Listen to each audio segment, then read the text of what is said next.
I know some of you are aware that we were playing the game Atomic Heart, which by the way is a fantastic freaking game. We just recently finished it on our Adventures of Atomic Bigot series that got to 7 episodes. It was so much fun. We had a blast and we're moving on to our next game. But the reason why I'm talking about Atomic Heart in this video is because apparently the developers Mundfish just recently apologized for an old Soviet cartoon that they used in the game itself that all these woke activists on Twitter are trying to accuse them of racism over, and now apparently they're going to edit that part in question out of the game.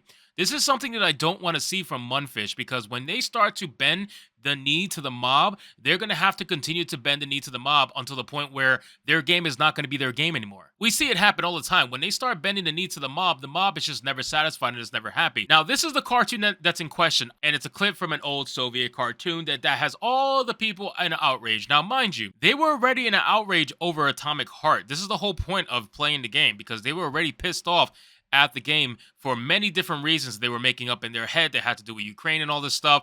But now, since nobody was listening to them over that, now they decided to pick on this. So that means that somebody somewhere within the hatred mob actually either picked up the game or was looking at video game clips of the game or watching streamers play the game. That means that they were actually partaking in the actual viewership or the playing of the game that they supposedly wanted to cancel in the first place, because that's the only way they could find this clip. It's absolutely hilarious, and let's get into the article. So it says, Mundfish apologizes for old Soviet Union cartoon clip and is accused of racism in Atomic Heart and says, we will edit the parts in question. I don't want them to do this, man, because once they do this, there's no going back. If they bend the knee to the mob, I'm glad I already finished the game, but if they bend the knee to the mob, it's game over. Mundfish, you're going to have to bend the knee to the mob every time now, because once you give them what they want the first time, they're going to expect you to give them blood every single time. It says Mundfish apologized for the inclusion of a clip from a Soviet Union era cartoon in Atomic Heart that has been accused of racism. The game is set in an alternate 1955 where the Soviet Union became a superpower via advanced robotics and technology. To complement the Russian setting, players can find clips from classic Russian cartoon Nu Pogodi. The series launched in 1969 and ran until 2017. In 2014, it reportedly won a poll for Russia's favorite cartoon. The series features a wolf attempting to catch a hare with cartoon slapstick as the wolf's plans go wrong. While almost entirely devoid of dialogue, the wolf's catchphrase is Nu Zayats, Nu Pogodi, roughly translated as, well, hare, well, you just wait, or well, wait a minute, giving the series its name. However, gaming press took offense to a clip from the 1978 episode Museum. In this scene that appears in the Atomic Heart, the wolf attempts to force the hare out by launching stones from a catapult. One of the rocks bounces off the wall, hits a mannequin, and causes a chain reaction that results in the wolf having to dodge various weapons before landing on the catapult himself. The accusation of racism came from the mannequin on screen for less than 2 seconds, being a dated depiction of an African tribal person. Along with jet black skin and giant red lips, they are wearing as a costume made of yellow and red feathers. Okay, so I guess it's not Native Americans. I guess it has to do with an African kind of tribal thing. Regardless, it's absolutely stupid. I mean, you guys, if you're mad at this, you're probably mad at Mr. Popo as well from Dragon Ball Z. And the funny thing is, I know you're mad at Mr. Popo because I've seen the woke left try to go nuts and complain about Mr. Popo on Twitter all the time, and they basically get told to go fuck themselves every time they do it. It's ridiculous. It says the other mannequins, a Roman and European soldier, aren't depicted with a face with stereotypical but basic costume. The clip was discovered by streamers such as Ravs S, who were aghast at the dated depiction or even possibly fearing a ban from Twitch. The gaming press also caught wind, including PC gamers Joshua Wolins. Wolins claims that it was disturbing, that it was included without any content warning or context as some other classic cartoons had in re-releases. He wrote, it's the kind of thing like Dumbo or The Jungle Book that would get to this program includes negative depictions or mistreatment of people or cultures. Warning if it was shown on streaming services like Disney Plus or Netflix, and it's disturbing that it's included in Atomic Heart without any warning or contextualization.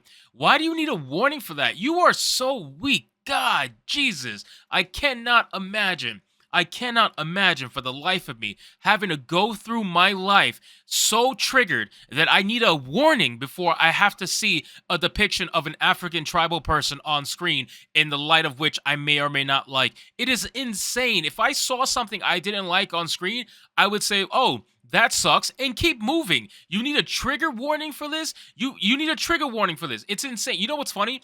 It's been proven that trigger warnings actually trigger the trigger that they're trying not to trigger in the first place. That was a tongue twister. But you guys get what I'm saying. Trigger warnings actually are not as helpful as people make it out to seem, because trigger warnings get people who may actually experience true trauma, they get them already ready to experience that trauma all over again before they even see it. Trigger warnings give you that kind of feeling. Now, for people like this who actually don't have any trauma and they're just being either virtue signalers or completely weak bastards, which I think they're a mix of both, it's insane. Like, why would you need a trigger warning to see a cartoon for 2 seconds in a video game that you could probably skip in the first place anyway, because most of the cartoons are in the safe spaces? Like, dude, honestly, man, I don't get these woke slacktivists on the gaming scene. The gaming scene really needs much better reviewers. It needs much better websites, because right now all the websites that are predominant in the gaming scene are absolutely filled with activists who wish they were working in politics, but unfortunately for them,